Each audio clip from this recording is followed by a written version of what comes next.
about the services. So at this point, ladies and gentlemen, please direct your attention to our, so ayun, dahil live ang show. Ayan. So, kung titingnan po ninyo, very aesthetic ang ating global center. At ito po ay maraming tao ang nag-come together para po isa ko to para nito. Okay? So, ladies and gentlemen, may we direct your attention now to our Owwa's programs and services. And then later on, kung meron po kayong mga clarifications, mga tanong, nandito po kami para sagutin kayo. So, okay na, Rowie? Ayan.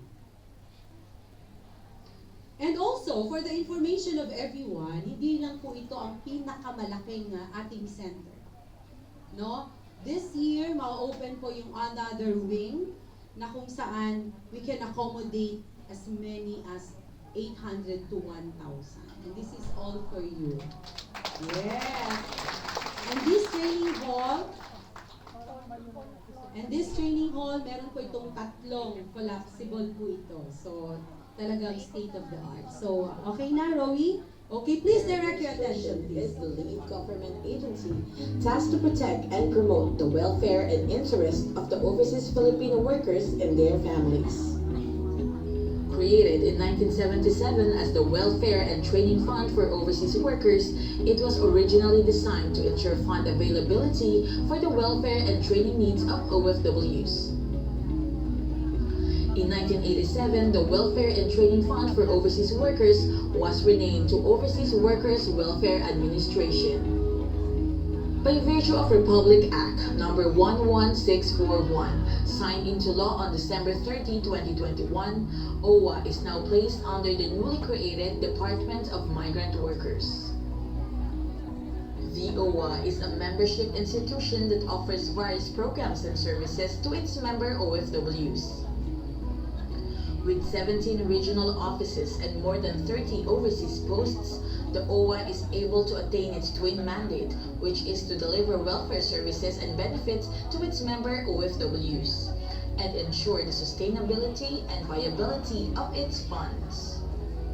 The Owwa is present on the entire migration cycle, which includes the pre-departure stage, on-site or employment stage, and return and reintegration stage. For the pre-departure stage, the Overseas Workers Welfare Administration offers the Pre-Departure Education Program for OFWs.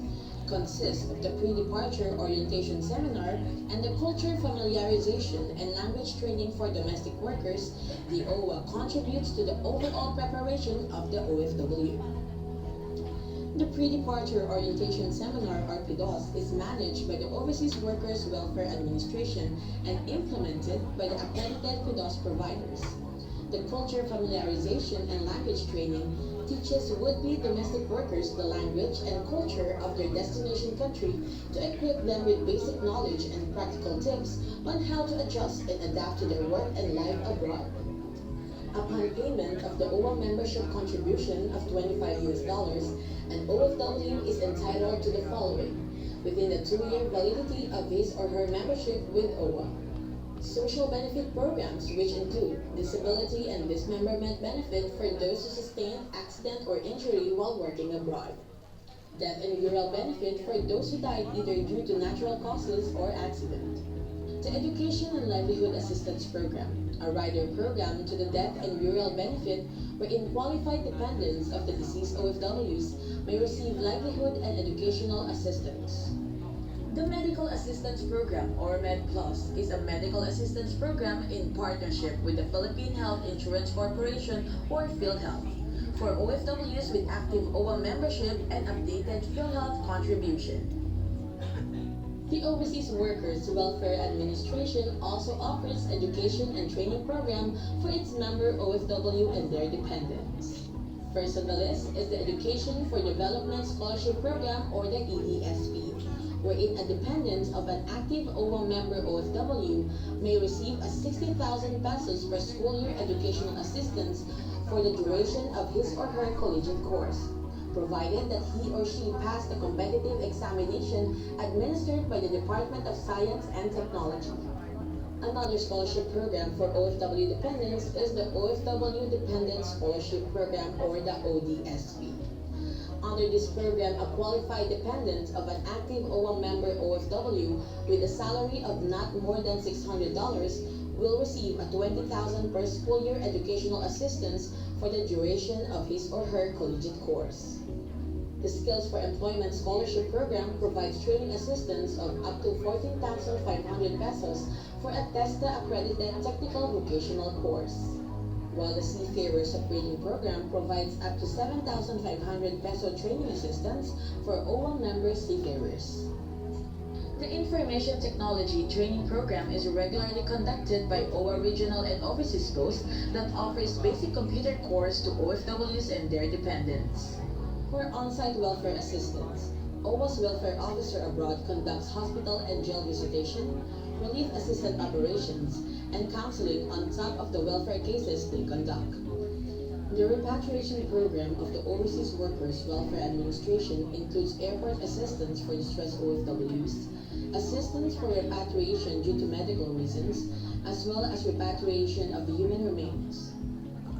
During mass repatriation, the agency coordinates with the Department of Foreign Affairs and the Department of Migrant Workers.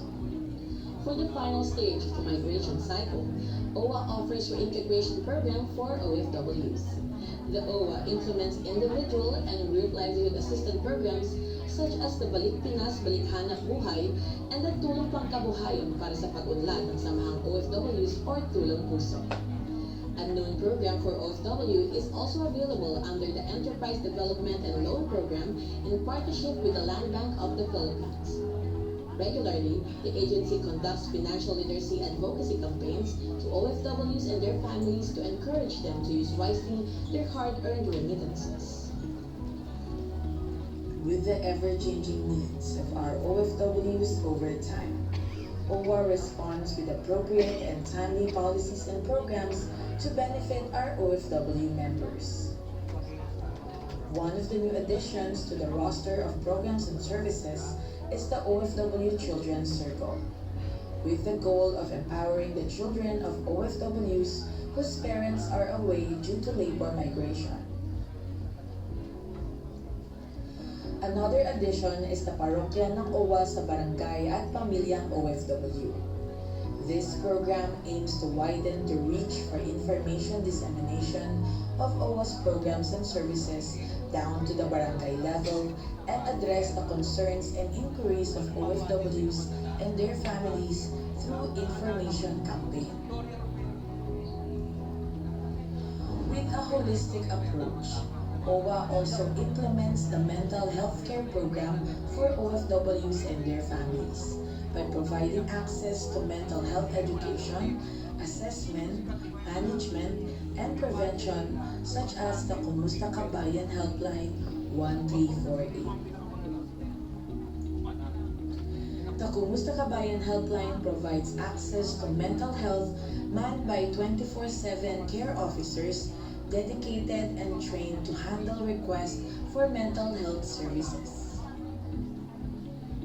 Apart from the Owwa Kumusta Ka Bayan helplines, we also have other Owwa hotlines available such as the Owwa 24/7 Operations Center and the Owwa Hotline 1348. And with global health concerns raised to a new high, Owwa also places focus on medical services for OFWs and their families.